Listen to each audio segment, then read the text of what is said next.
안녕하세요. 오늘도 사연살롱을 찾아주셔서 감사합니다. 서울에 살고 있는 30대 여성이에요. 인간의 불행은 상대와 날 비교하는 순간부터 시작된다고 하죠. 그런 의미에서 제 인생은 시작부터 불행의 연속이었던 것 같아요. 저에겐 세상에 태어나던 순간부터 함께해온 비교 대상자가 있거든요. 바로 저와는 2분 차이로 세상에 먼저 태어난 이란성 쌍둥이 언니예요. 우리는 같은 날 한 배에서 태어난 것 말고는 닮은 구석이 하나도 없어요. 언니는 부모님의 좋은 DNA를 고스란히 물려받고 태어났지만 반면에 저는 남는 DNA를 긁어 모아서 태어난 꼴이거든요. 누가 봐도 확연한 차이가 나다 보니 부모님의 사랑은 당연히 언니가 독차지하게 되었어요. 얼굴 예쁘지, 애교도 많지, 거기다 공부까지 잘하니 왜 안 그렇겠어요. 반면에 저는 키만 멀대같이 클 뿐 얼굴도 그냥저냥, 성격도 무뚝뚝하고 결정적으로 공부를 잘 못했어요. 우리 자매의 인생이 더욱 격차를 보인 건 바로 대학교에 입학하고부터였죠. 언니는 S대 영문과에 합격을 했고 저는 전문대 미용학과에 가게 됐거든요. 누가 봐도 확연한 레벨 차이였죠. 언니가 S대에 붙자 엄마는 인생 게임의 최종 승리자인 것처럼 의기양양하게 변했어요. 딸만 둘 낳았다고 틈만 나면 손주 타령을 하며 엄마를 구박했던 친할머니와 그에 못지않게 시누이 노릇을 톡톡히 하며 매운 시집살이를 시켰던 고모들 앞에선 더더욱 그랬죠. 이것들아, 그동안 니들이 아들 못 낳았다고 그렇게 날 무시했지? 근데 이거 봐라. 니들이 지지배라고 무시했던 내 딸이 우리나라에서 제일 좋은 대학에 들어갔다 이거야. 모르긴 해도 딱 이런 느낌이었어요. 좋으셨겠죠. 얼마나 통쾌했겠어요. 이런 엄마의 마음을 이해 못하는 건 아니지만 그래도 전 솔직히 섭섭했어요. 명문대 입학한 언니만큼은 아니었지만 그래도 저도 나름 수석으로 대학에 입학했는데 축하한다는 말 한마디 없는 건 너무하잖아요. 게다가 엄마는 지인들 누구한테도 제 합격 소식을 전하지 않았어요. 혹여 누가 제 얘기를 물으라 치면 재빨리 언니 얘기로 화제를 돌렸죠. 마치 언니로 인해 얻은 영광이 듣보잡 대학에 들어간 저 때문에 퇴색될까 두려운 사람처럼 말이에요. 서운함 때문이었을까요? 저는 죽어라 열심히 공부했어요. 2년 내내 과톱을 유지했고 그 덕에 졸업 전에 교수님 추천으로 유명 헤어샵에 취직을 했고 스텝 생활을 시작할 수 있었어요. 그곳은 탑 연예인들이 다니는 곳으로 대한민국에서 손꼽히는 헤어샵이었죠. 당연히 소속 헤어 디자이너들 연봉도 대기업 직원들보다도 훨씬 높았고요. 하지만 말단 스텝들 상황은 달랐어요. 일은 빡세고 월급은 쥐똥만한 건 여기나 동네 헤어샵이나 마찬가지였죠. 그래도 유명 쌤들 밑에서 직접 기술을 보고 배울 수 있는 건 분명 메리트였어요. 그건 돈 주고도 배울 수 없는 거니까요. 스텝으로 일했던 기간 동안 저는 제일 먼저 출근해서 제일 늦게 퇴근했어요. 누가 시킨 것도 아닌데 그렇게 노력하지 않으면 안 될 것 같았거든요. 비록 명문대 갈 능력은 안 됐지만 제가 선택한 분야에서만큼은 누구에게도 밀리고 싶지 않았어요. 그러기 위해서는 노력은 필수였고요. 출근을 하면 제일 먼저 청소를 하고 그날 사용할 제품들 정리를 했어요. 그리고는 하루 종일 헤어 디자이너 쌤들 보조를 하면서 손님 응대와 샴푸, 빨래와 청소 등을 했죠. 헤어샵에서 가장 일상적이고 티 안 나는 일들을 다 한다고 보시면 돼요. 그중 가장 저를 힘들게 했던 건 바로 하루 종일 서서 일해야 한다는 거였어요. 스텝은 앉아서 쉴 수가 없거든요. 정해놓고 그러지 말라고 한 건 아닌데 솔직히 그럴 시간이 없어요. 바닥에 땀나도록 뛰어다녀야 겨우 쌤의 보조를 맞출 수가 있거든요. 그렇다 보니 퇴근을 할 때면 발이 퉁퉁 부어서 구두가 안 들어갈 정도였어요. 그러니 1년 365일 운동화 신세였죠. 특히 제 담당 디자이너 쌤은 엄청 깐깐한 분이어서 저는 동료 스태프들보다 힘든 수련 기간을 보내야 했어요. 첫 달엔 정말 너무 힘들어서 그만둘까 하는 생각을 매일 할 정도였다니까요. 하지만 그럴 수 없었던 건 제게 이 일이 너무도 절실했기 때문이에요. 그렇게 3년의 시간이 흘렀어요. 그동안 깐깐한 쌤 밑에서 혼나기도 많이 혼나고 울기도 많이 울었죠. 하지만 그만큼 보람도 컸어요. 스텝 중 가장 먼저 스텝 딱지를 뗐거든요. 제가 헤어 디자이너로 승급이 되던 날, 저의 첫 손님은 다름 아닌 저희 샵의 탑 디자이너인 제 담당쌤이었어요. 주문은 간단했어요. 자신에게 어울리는 스타일로 커트를 해달라는 거였죠. 아는 사람이 더 무섭다더니 이건 뭐 술집에서 주문받으러 온 직원한테 아무거나 주세요 하는 셈이었죠. 그런데 희한하게도 이런 얄미운 주문을 한 쌤이 조금도 밉지 않더라고요. 오히려 울컥할 정도로 고마웠죠. 제자를 위해 휴무임에도 샵을 찾아와준 쌤의 마음을 알 것 같았거든요. 아직 지명도 없는 초보 헤어 디자이너인 제자를 응원하려는 그 마음을요. 그래서 평소 쌤을 보면서 느꼈던 쌤의 분위기를 살려보기로 했어요. 가위질에 잘려나간 머리카락이 바닥에 쌓여갖고 드디어 끝이 났죠. 뒷정리를 하고 거울 속 쌤을 보았어요. 제가 원하는 대로 컷이 제대로 나온 것 같아 일단은 안심이 됐죠. 중요한 건 그분의 생각이었죠. 선생님은 고개를 살짝 돌려보며 컷 상태를 상세히 살폈어요. 그 짧은 시간 동안 어찌나 떨리던지 콩닥콩닥 심장 뛰는 소리가 밖에까지 들릴 것 같았어요. 그때였죠. 쌤이 흐뭇하게 웃으시더니 좋은데? 아주 마음에 들어. 앞으로 내 머리는 수연 씨한테 맡길게. 글쎄 이러시지 뭐예요. 그 순간 눈물이 왈칵 쏟아졌어요. 너무 기쁜데 그래서 웃고 싶었는데 하염없이 눈물이 흘러내리더라고요. 태어나서 처음 제 존재의 가치를 증명받은 기분이었어요. 다른 누구도 아닌 내 스승한테 말이죠. 게다가 그분이 웃는 모습은 처음이었어요. 샵에서 어루망자로 불린 만큼 차갑기로 소문난 분이었거든요. 탑스타한테도 절대 꿀리지 않을 정도로 아우라가 강한 분이니까요. 그런 선생님이 날 보고 웃어주었다는 사실에 가슴이 벅차고 설렜어요. 그리고 그날 제 가슴을 설레게 했던 쌤은 지금의 제 남편이 되었죠. 쌤의 말대로 쌤의 머리는 평생 제가 맡게 된 거예요. 제가 디자이너로 승격되고 얼마 뒤부터 우리는 연인 사이로 발전했어요. 그리고 3년 뒤 결혼을 약속했죠. 그래서 양가 부모님의 허락을 받기 위해 인사를 드리러 가기로 했죠. 연애 초부터 이미 시동생과는 누나 동생 하는 사이였고 시부모님도 몇 번 뵌 적이 있어서 시댁에서 결혼 승낙을 받는 건 솔직히 걱정이 안 됐어요. 평소 저를 많이 예뻐해 주셨기에 당연히 허락해 주실 거라 믿었으니까요. 그리고 결과는 제 예상대로였어요. 하지만 우리 집의 경우는 그 반대였죠. 저희 부모님이 남편의 직업을 가지고 트집을 잡으며 반대하셨거든요. 남사스럽게 남자가 무슨 미용사냐고요. 지금은 시대가 달라졌다고 아무리 설명을 해도 들은 척도 안 하셨어요. 당신들의 딸도 같은 직종에 있는데도 사윗감 직업으로는 안 된다니 이게 말이 되나요? 저는 정말 이해가 안 됐어요. 아무리 내 부모라지만 이렇게 말도 안 되는 트집을 잡으니 한심하더라고요. 남편한테 미안하기도 했고요. 저는 남편 집에서 환영받으며 예쁨을 받는데 남편은 저희 부모님한테 문전박대나 당하다니 남편 앞에서 고개를 들 수가 없었어요. 그런데도 남편은 실행기색 하나 없이 꾸준히 저희 집을 찾아갔고 냉대에도 불구하고 한결같이 저희 부모님한테 성심성의껏 했어요. 딸인 저보다 더요. 결국 그런 남편의 노력 덕분에 우린 결혼 승낙을 받을 수 있었어요. 신혼집은 친정 근처에 얻기로 했어요. 친정엄마가 결혼을 허락해 주시면서 걸었던 조건이었거든요. 시부모님과 남편은 저희 엄마가 저를 많이 사랑하셔서 그런 거라고 했지만 저는 그게 아니라는 걸 알고 있었어요. 엄마가 절 그렇게 걱정하거나 챙기는 분이 아니라는 건 어려서부터 익히 알고 있었으니까요. 엄마의 목적은 사위인 제 남편이었어요.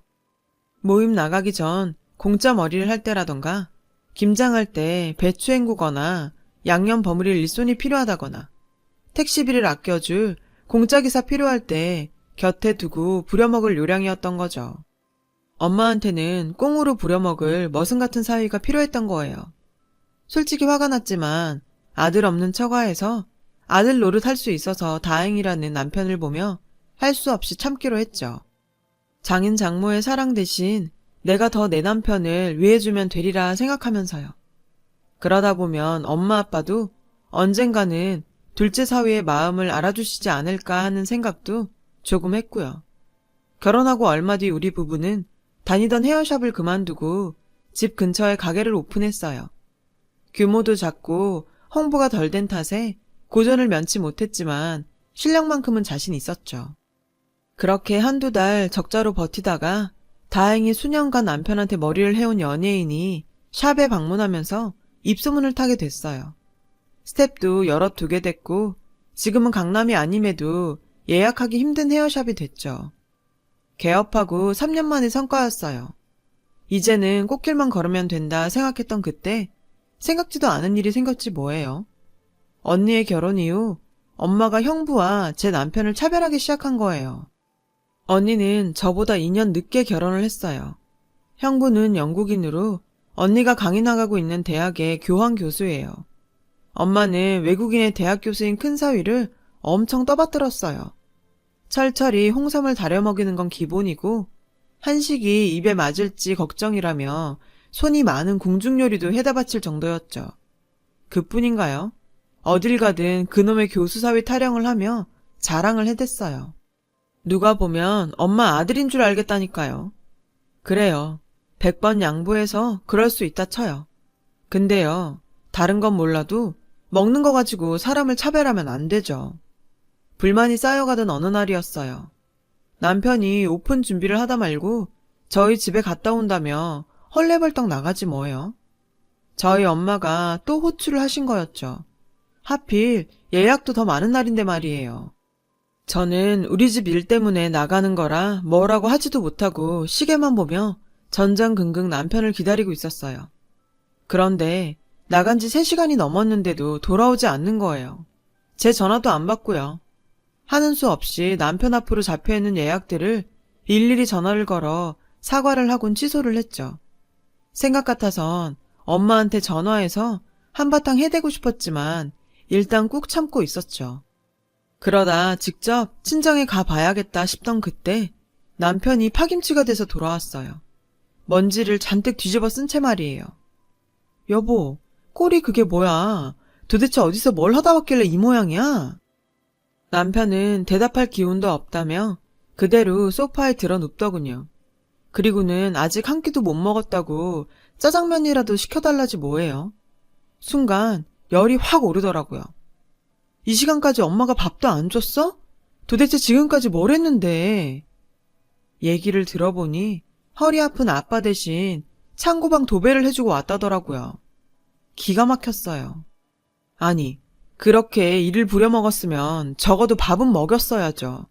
어떻게 삼복더위에 하루 종일 부려먹고 밥도 안 줘서 보내요? 그런데 제가 더 열받는 게 뭔지 아세요? 남편이 오고 얼마 안 돼서 언니 SNS에 사진이 하나 올라왔더라고요. 친정 부모님들과 함께 언니랑 형부가 친정집 식탁에 둘러앉아 화기애애하게 삼계탕을 먹는 사진이었죠. 엄마표 삼계탕, 사위 사랑은 장모, 이런 해시태그까지 붙어있더라고요. 아니, 삼계탕을 했으면 당연히 제 남편도 먹여야 하는 거 아닌가요? 어쩌면 같이 먹자는 말 한마디도 없이 자기들끼리만 처먹고 있냐고요. 하루 종일 일까지 부려먹고서는. 탕비실에서 허겁지겁 짜장면을 먹는 남편을 보니 눈물이 날 지경이었어요. 그래서 더 이상은 안 되겠다 생각하곤 밖으로 나와 엄마한테 전화를 했어요. 오늘은 제대로 한마디 해야겠다 싶었죠. 엄마, 어떻게 사람이 그럴 수 있어? 큰 사위 삼계탕 끓여 먹을 정신은 있고 작은 사위 밥 해줄 정신은 없었어? 큰 사위처럼 놀러 간 것도 아니고 아빠 대신 하루 종일 도배하러 간 사람을 종도 밥은 먹여가며 부린다고. 근데 하물며 사위한테 어쩜 이래? 아침부터 부려 먹었으면 밥은 먹여보냈어야지. 엄마가 형부한테 하는 것만큼은 바라지도 않어. 그래도 사람 대접은 해줘야 할 거 아냐. 그랬더니 엄마가 이러는 거예요. 아이고, 고가 도배 좀 해놓고 유세는. 일하는 사람 너무 오래 붙잡는 것 같아서 일부러 보내줬더니 가서 고자질을 하디? 하여간 못 배운 건 꼭 이렇게 티가 난다니까. 너도 그렇다. 그깟 삼계탕이 뭐라고 이 난리야. 그렇게 먹고 싶으면 니네 가게 옆에 있는 영양센터에 시켜 먹으면 될 거 아니야. 그깟 삼계탕 하나 가지고 난리는. 그리고 네 남편도 참 그렇다. 삼계탕이 먹고 싶으면 장모님 저도 한 그릇 주세요 하면 될 일이지. 여기선 찍소리 안 하고 나가더니 너한테 가선 서운하다고 그러디? 둘 다 못났다 정말. 엄마는 사람이 어떻게 그래? 그걸 본인 입으로 달라고 해야죠? 말 안 해도 당연히 줬어야지. 그리고 그이는 거기서 있었던 일 여기 와서 한마디도 안 했어. 엄마의 잘난 큰딸이 SNS에 올린 사진 보고 내가 알아챈 거지. 됐다. 내가 엄마한테 무슨 말을 하냐? 근데 엄마, 이거 하나는 꼭 알아둬. 모든 관계는 기브 앤 테이크라는 거. 전화를 끊고도 한참을 씩씩거렸어요. 너무 분하고 화가 나서 도저히 참을 수가 없었거든요. 제 남편이요. 형부보다 먼저 우리 집에 들어왔지만 씨암탉은커녕 지금껏 밥 한 끼 제대로 대접받은 적이 없어요. 사위사랑은 장모란 말이 무색할 정도로 엄마는 제 남편을 홀대했으니까요. 그러면서 부려먹긴 얼마나 부려먹는지 내 남편이 너무 불쌍할 정도였다고요. 언니랑 절 차별하는 건 참을 수 있어요. 눈 한번 질끈 감으면 되니까요. 하지만 내 남편까지 나랑 같은 취급을 받는 건 도저히 참기 힘들었어요. 그래서 독하게 마음을 먹었어요. 이런 관계를 이어간다면 남편과 저는 계속해서 상처를 받을 게 뻔했으니까요. 그래서 결심했어요. 가족이라는 이름으로 평생 상처만 주는 사람들은 이쪽에서 거절하겠다고요. 그래서 그날 이후 친정의 발길을 끊고 살았어요. 남편한테 걸려오는 엄마 전화도 제 선에서 모두 차단했죠. 그러던 어느 날이었어요. 친정엄마가 가게로 전화를 했더라고요. 웬일로 나긋나긋한 목소리로 주말에 남편이랑 집에 좀 들리라고 하더군요. 먼 바람이 불어 저러나 했더니 글쎄 그날이 엄마 생일이더라고요. 저는 모르는 척 넘어가라고 했는데 옆에서 통화 내용을 듣고 있던 남편이 그러는 거 아니라며 가자고 하더라고요. 남편 성화에 별 수 없이 춘향이 수청드는 심정으로 친정으로 향했어요. 그런데 웬일로 엄마가 현관까지 나와 저희를 맞아주지 뭐예요. 반면에 형부한텐 찬바람이 쌩쌩 불었죠. 그 모습에 왠지 불안하더라고요. 아무래도 내가 모르는 뭔가가 있는 것 같았거든요.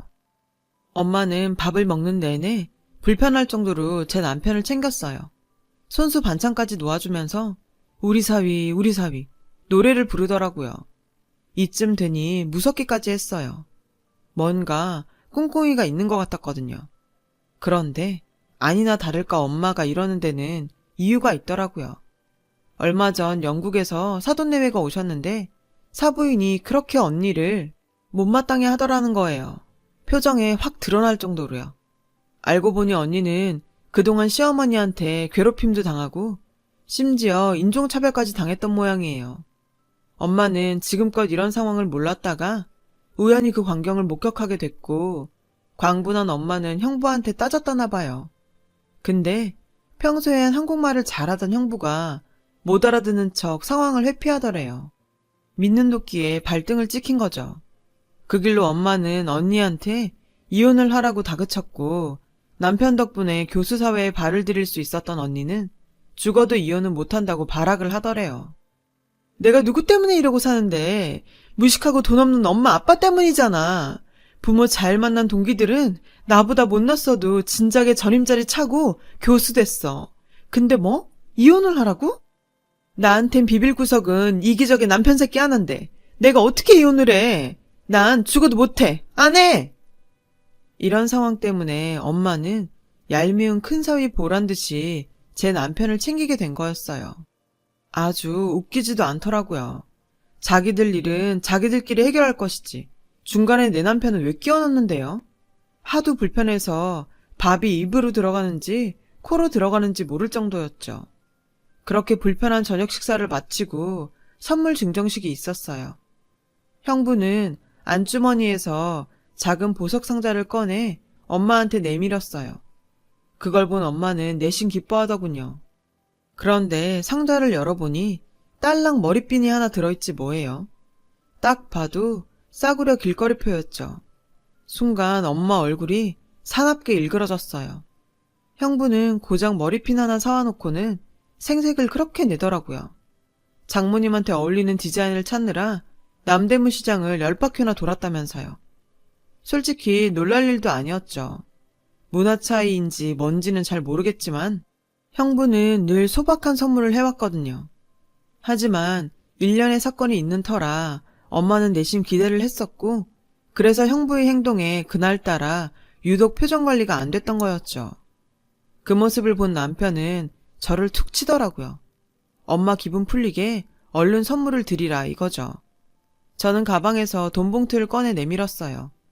돈 봉투를 보자 엄마는 화색을 띠더군요.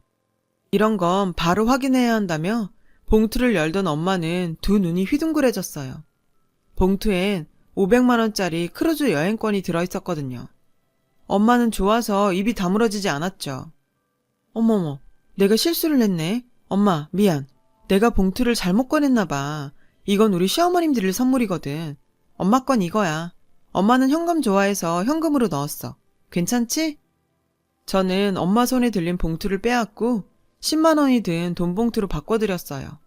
현금이란 소리에 내심 기대했던 엄마는 봉투를 열어보곤 얼굴이 확 구겨졌어요. 뭐야, 고작 10만 원이야? 네 시어머니 선물은 500만 원짜리 크루즈 여행권이고 난 고작 10만 원? 너 지금 엄마 가지고 놀리는 거냐? 네가 이러고도 내 딸이라고 할 수 있어? 엄마는 서러운지 눈물까지 글썽였어요. 엄마, 뭐 이런 거 가지고 그래? 난 30년 가까이 엄마한테 이보다 더한 대접을 받고 살았는데. 왜? 엄마도 당해보니 서럽고 분해? 그러면서 나한테는 왜 그랬어? 남도 아니고 엄마면서 왜 그랬냐고. 내 가슴엔 수없이 못질을 해놓고 고작 이 정도로 서운해하면 안 되지. 고작 10만 원이라고 했어? 나는 그 10만 원 벌자고 아침부터 밤까지 서서 일해. 엄마한테 갖은 모욕 당하면서 벌은 돈이라고. 내가 그랬지? 모든 관계는 기브 앤 테이크라고. 우리 시어머니 나한테 얼마나 잘해주시는지 알아? 내 생일 땐 하루 종일 서서 일한다고 발 마사지 기계도 사주시고 끼니 못 챙겨 먹을까봐 선식에 찰떡까지 보내주시고 틈틈이 냉장고에 반찬도 채워주고 가셔. 그뿐인 줄 알아? 명절 때만이라도 편히 쉬라고 일부러 친구분들이랑 여행 떠나셔. 엄마하고는 하늘과 땅 차이로 날 위해주시고 사랑해주신다고. 엄마는 한 번이라도 날 생각한 적 있어? 없지? 하긴 엄마한테 언니뿐이니까. 그래서 나도 앞으로는 엄마한테 받은 만큼만 할 생각이야. 그리고 앞으로는 이 함부로 불러대지 마. 이 사람 비싼 몸이야. 엄마 같은 사람이 함부로 불렀을 사람 아니라고. 운전할 사람 필요하면 대리기사 부르고 김장 도와줄 사람 필요하면 도우미 불러. 내 남편 종부리듯 하지 말란 말이야. 그 길로 남편 손을 잡고 친정을 나왔어요. 남편은 들어가 사과하자고 했지만 저는 죽어도 싫다고 했어요. 나도 내 남편도 함부로 대하는 내 부모, 저도 이제는 필요 없으니까요. 얼마 뒤 언니는 결국 별거를 시작했어요. 형부가 돌연 영국으로 가버렸거든요. 언니하고는 더 이상 못 살겠다나요. 결국 엄마의 유일한 자랑거리던 언니는 하루아침에 엄마의 절망이 돼버렸죠. 남편과 저는 바쁜 일상을 보내고 있어요. 달라진 게 있다면 배가 조금씩 불러오고 있다는 정도죠. 제가 임신을 했거든요. 아이를 낳아봐야 엄마 마음을 안다고들 하는데 글쎄요. 제가 아이를 낳는다고 엄마가 제게 왜 그렇게 차별을 했는지 알게 될까요? 저는 아니라고 생각해요. 그래도 언젠가는 엄마를 용서하는 날이 올지도 모르죠. 하지만 아직은 때가 아니라고 생각해요. 지금은 그저 절 아끼고 사랑해주는 사람들한테 집중하고 싶거든요. 내 곁에서 세상 모르고 잠들어 있는 남편과 뱃속의 아이한테 말이에요. 지금까지 제 사연을 들어주셔서 감사합니다. 들어주신 모든 분들 가족들과 행복한 하루 되시길 바래요. 여러분, 사연 댓글에 응원과 현명한 조언 부탁드려요. 좋아요와 구독은 저에게 큰 힘이 됩니다. 오늘도 좋은 일 가득하세요.